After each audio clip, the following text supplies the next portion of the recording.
जय हिंद दोस्तों, आप सभी का स्वागत है आपके अपना सेंटर में।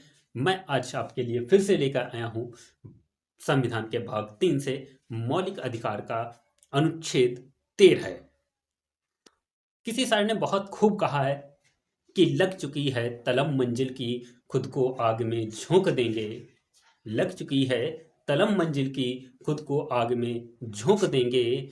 ठोकरें कहती हैं मारा जाएगा, ठोकरें कहती हैं मारा जाएगा। हौसले कहते हैं देख लेंगे, हौसले कहते हैं देख लेंगे। तो अपनी मंजिल की तरफ बराबर बढ़ते रहना है। तो चलिए, मौलिक अधिकार, हमारे जो मौलिक अधिकार का कल मैंने आप लोगों को पढ़ाया था अनुच्छेद 12, आज हमारा है अनुच्छेद 13। अनुच्छेद 13, तो अनुच्छेद हम 13 की बात करेंगे। कौन से 13 की बात करेंगे बच्चा? अनुच्छेद 13। तो अनुच्छेद 13 में कहा क्या गया है? अनुच्छेद 13 में कहा क्या गया है इसके बारे में हम जानेंगे। तो अनुच्छेद 13 में सबसे पहले ये कहा गया है, तो पहले अनुच्छेद 13 को नोट करोगे, यहाँ पे लिखोगे। आप लोग क्या लिखेंगे? अनुच्छेद 13 के बारे में लिखेंगे कि संविधान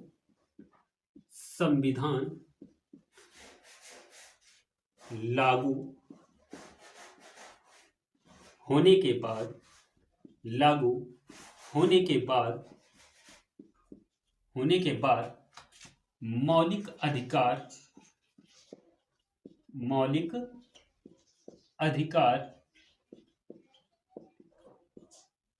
का उल्लंघन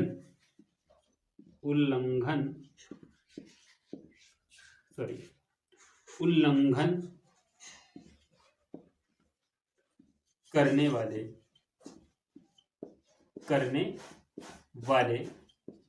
सभी नियम, उल्लंघन करने वाले सभी नियम स्वतः ही क्या होगा? संविधान लागू होने के बाद मौलिक अधिकार का उल्लंघन करने वाले सभी नियम स्वतः ही शून्य हो जाएंगे। क्या हो जाएंगे बच्चा? शून्य हो जाएंगे, शून्य हो जाएंगे, अर्थात समाप्त हो जाएंगे। अर्थात क्या होगा बच्चा? समाप्त हो जाएंगे। तो अनुच्छेद 13 में क्या कहा गया है? तो अनुच्छेद 13 में कहा गया है कि संविधान लागू होने के बाद जो भी ऐसे नियम हैं, ऐसी परंपराएं हैं जो हमारे मौलिक अधिकारों का हनन करें, अर्थात उल्लंघन करें, वो स्वतः ही समाप्त हो जाएंगे। ये बात अनुच्छेद 13 में कही गई है। ठीक है, सॉरी, ये 13 का फर्स्ट है हमारा, और ये 13 का फर्स्ट हो गया हमारा। यहां पे अब आएगा हमारा अनुच्छेद, क्या आएगा? अनुच्छेद 13 का 2। 13 के 2 में कहा गया है कि अनुच्छेद 13 के 2 में कहा गया है कि भारत संविधान, पहले लिखेंगे हम, संविधान लागू होने के बाद,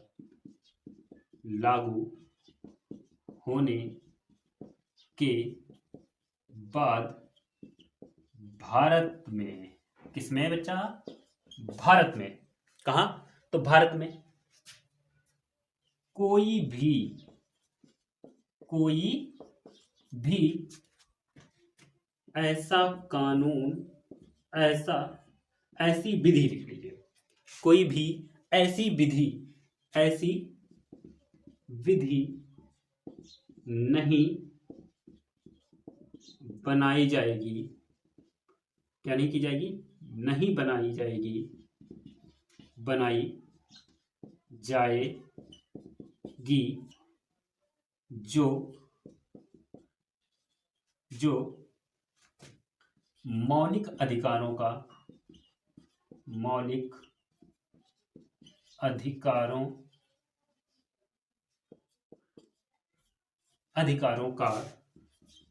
उल्लंघन करे। क्या करे बच्चा? उल्लंघन करे। ओके, ये किसमें कहा गया? अनुच्छेद 13 के 2 में कहा गया है। सिर्फ 13 इतना नहीं है, 13 का फर्स्ट है, सेकेंड है, अभी थर्ड भी है, उसके बाद फोर्थ भी है ना।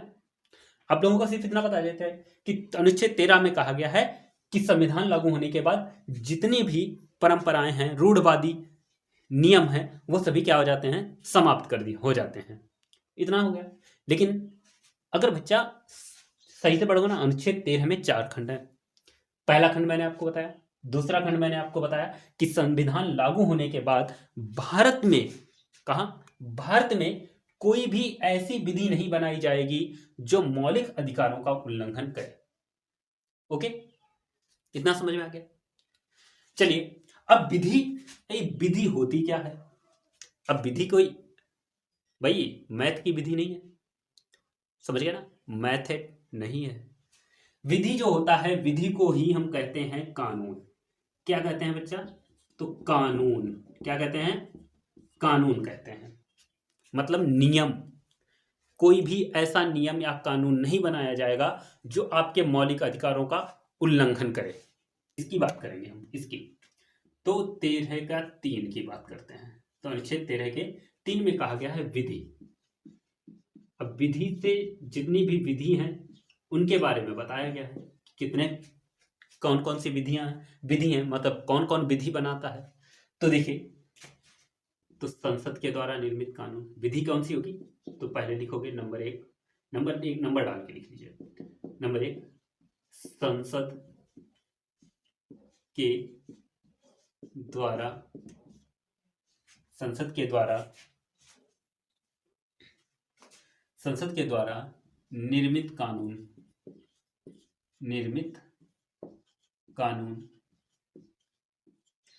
नंबर 2, विधान मंडल के द्वारा निर्मित कानून, विधान मंडल के द्वारा निर्मित कानून।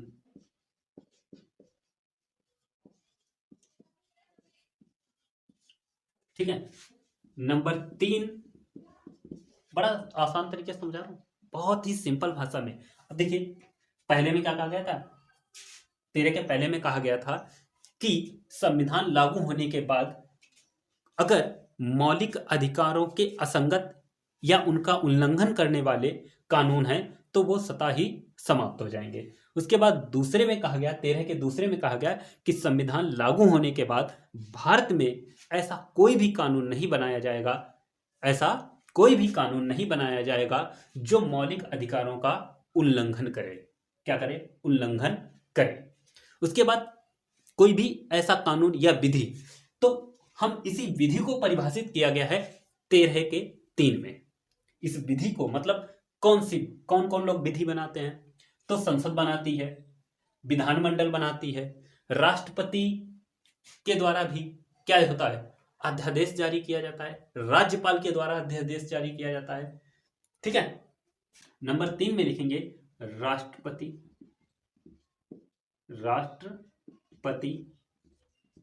या राज्यपाल का अध्यादेश।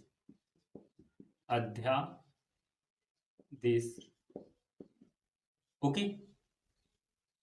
उसके बाद नंबर 4 में लिखोगे राष्ट्रपति राज्यपाल का अध्यादेश भी क्या कहलाता है, विधि कहलाता है। ध्यान रखिएगा, इतनी चीज ध्यान रखिएगा कि राष्ट्रपति राज्यपाल का अध्यादेश क्या कहलाता है, तो बच्चा ये विधि कहलाता है। क्या कहलाता है, विधि कहलाता है। ठीक है। मतलब अगर राष्ट्रपति या राज्यपाल कोई अध्यादेश जारी करता है तो वो कानून बन जाता है एक। ठीक है। उसके बाद नंबर 4 में आते हैं। तो नंबर 4 में क्या होगा, तो नंबर 4 में ध्यान रखिए कार्यपालिका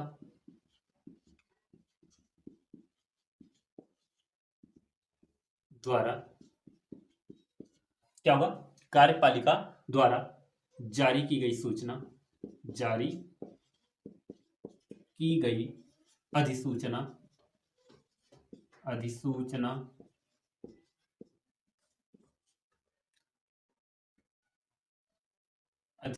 तथा आदेश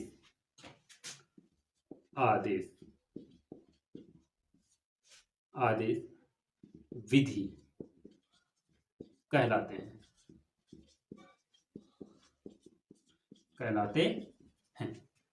इतना समझ में आया? 13 के 3 में किसको बताया गया है कि विधि जो है कौन कौन बनाता है और कौन कौन सी होती हैं, तो वो सॉरी मतलब कौन कौन विधि बनाता है। तो ये लोग जो हैं अगर कोई ऐसी विधि बनाते हैं जो मौलिक अधिकारों का उल्लंघन करती है, तो वो हमारे अनुच्छेद 13 के 3 में पहले ही कह दिया गया है कि आप जो है लोग जो हैं इतने जो हैं ये लोग जो हैं ऐसी कोई भी विधि नहीं बना सकते। इनके द्वारा अगर कोई भी अधिसूचना या कोई भी जैसे संसद द्वारा निर्मित कोई संसद ने कोई ऐसा कानून बनाया जो मौलिक अधिकारों का उल्लंघन कर रहा है, ठीक है, तो वो भी क्या होगा, मान्य नहीं होगा। विधानमंडल के द्वारा अगर कोई कानून बनाया गया तो वो भी, और वो क्या कर रहा है, हमारे मौलिक अधिकारों का उल्लंघन कर रहा है, तो उसको भी क्या कर दिया जाएगा, खत्म कर दिया जाएगा। राष्ट्रपति या राज्यपाल कोई ऐसा अध्यादेश जारी करता है जो हमारे मौलिक अधिकारों के खिलाफ है, उसे भी खत्म कर दिया जाएगा। कार्यपालिका के द्वारा अगर कोई अधिसूचना आती है या फिर आदेश आता है, वो अगर हमारे मौलिक अधिकारों के खिलाफ है मतलब उल्लंघन करती है, तो वो भी क्या हो जाएगा, हमारा स्वतः ही नष्ट माना जाएगा, उसे खत्म माना जाएगा, वो लागू नहीं किया जा सकता। ओके, अब आते हैं 13 के 4 में। चलिए, इतना समझ में आ गया सभी को। चल अब 13 का 4। अब देखिए भीमराव अंबेडकर ने इतना सब कुछ लिख दिया कि आप जो है कोई भी ऐसी विधि नहीं बनाएंगे कि जो मौलिक अधिकारों के खिलाफ हो। संसद चाहे बनाए, चाहे विधानमंडल बनाए, चाहे राष्ट्रपति या कोई अध्यादेश जारी करे या राज्यपाल अध्यादेश जारी करे या कार्यपालिका के द्वारा अधिसूचना जारी की जाए या आदेश दिया जाए, तो उनको विधि ही माना जाएगा। तो ये लोग कुल मिलाकर मौलिक अधिकारों से मौलिक अधिकारों का उल्लंघन करने वाले सूचनाएं, अधिसूचनाएं या फिर कानून निर्मित नहीं कर सकते। इतना समझ में आया? तो अब नेता लोग हैं, भाई नेता है, अब नेताओं को क्या चाहिए कि भाई उन्हें बदलना तो है ही। अब क्या किया जाए कि मौलिक अधिकारों में कैसे बदलाव किया जाए। तो उन्होंने सन 1971 में एक संशोधन किया। लिखोगे 24वां संविधान संशोधन, संविधान संशोधन 1971 में, 71 में किया गया। और इसमें कहा गया 24वां संविधान संशोधन 13 के 4 अनुच्छेद 13 के 4 में कहा गया है क्या, कब, जब 24वां संविधान संशोधन किया गया तब कहा गया कि संविधान, कहा गया संविधान संशोधन, संविधान संशोधन विधि से बाहर है, विधि से बाहर है। क्या कह दिया कि संविधान संशोधन विधि से बाहर है, अर्थात अगर संविधान में संशोधन किया जाता है तो उसे विधि नहीं माना जाएगा। क्या नहीं माना जाएगा? विधि नहीं माना जाएगा। ये बात कब कही गई? तो 24वें संविधान संशोधन 1971 में ये बात जोड़ी गई है। 13 का 4 कब जोड़ा गया? तो 24वें संविधान संशोधन के द्वारा जोड़ा गया और इसमें कहा गया कि संविधान संशोधन जो है वो विधि से बाहर है, अर्थात संसद ने, अर्थात कह सकते हैं, अर्थात संसद ने संविधान संशोधन को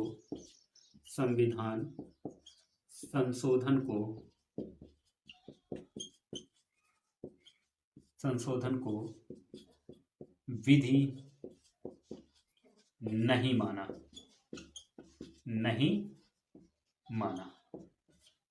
ओके। अर्थात विधि नहीं माना, अर्थात विधि से बाहर रखा है, अर्थात विधि से क्या रखा है? बाहर रखा है। तो अनुच्छेद 13 के हमारे चारों खंड हो गए, ठीक है। आई होप आप लोगों को समझ में आ गया होगा। तो जितने भी लोग नए जुड़ते हैं कृपया चैनल को सब्सक्राइब करें और लाइक करना ना भूलें। सभी लोग हमसे जुड़े और ऐसी ही नई नई वीडियो देखने के लिए हमारे चैनल को सब्सक्राइब करें। संविधान को पढ़ने के लिए अगर आपको संविधान को अच्छे से जानना है तो आप हमारे चैनल को सब्सक्राइब कीजिए और बेल आइकन को प्रेस कीजिए ताकि जब भी मैं आपके लिए वीडियो मेरी जो है नई नई वीडियो जो आए वो आपको तुरंत प्राप्त हो सकें। Thank you.